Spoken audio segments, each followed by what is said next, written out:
双方同意共同致力于保持双边关税水平的稳定。关于促进双边贸易投资合作问题，双方讨论了建立双边促进贸易投资合作的工作机制的设想。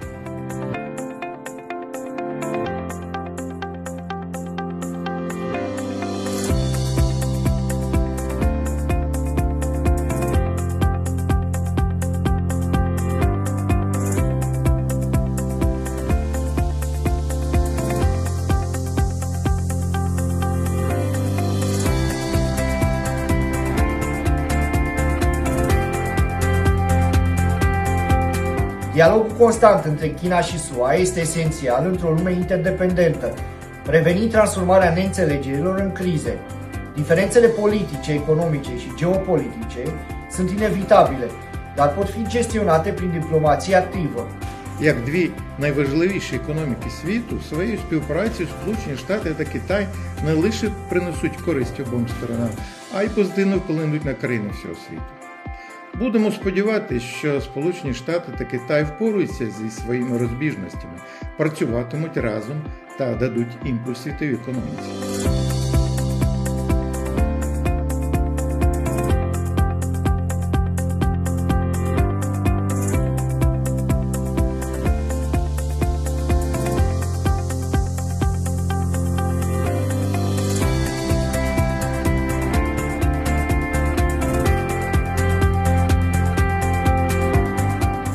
Čína si ve svém 15. pětiletce stanovila úkol dalšího otevírání se světu spolu s podporou vysoce kvalitního ekonomického rozvoje.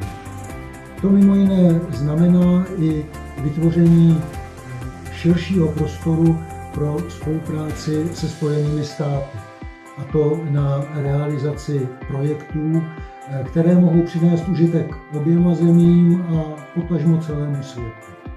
Kjo sepse kur bëhet fjalë për një ekonomi të madhe, më të hapur dhe më të angazhuar në krijueshmëri, inovacion dhe standarde, padyshim që bëhet fjalë në mënyrë të drejtpërdrejtë për më shumë hapësira për biznes, tregti, investime, produkte dhe shërbime të reja dhe inovative. Bëhet fjalë për më shumë mundësi dhe për më shumë fitime për të tëra palët të angazhuara, padyshim përfshirë edhe Shtetet e Bashkuara të Amerikës.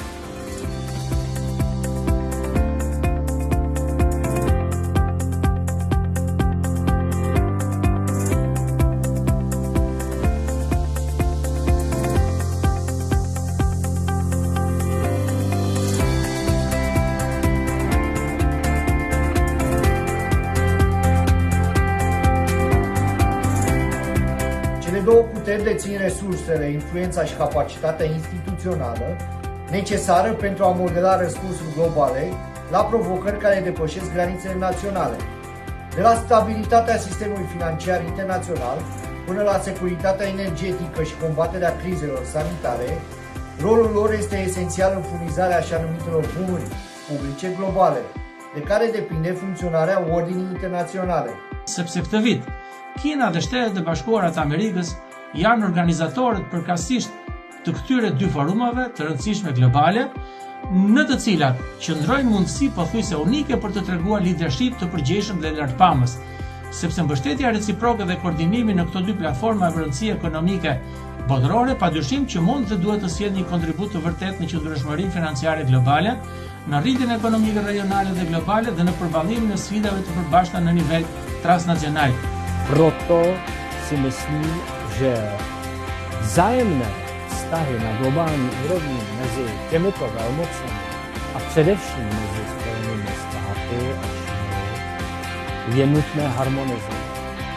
Nemůžeme si nic víc přát, protože jestliže se ty velmoci budou jejich vztahy harmonizovat, bude to blaho pro celý svět.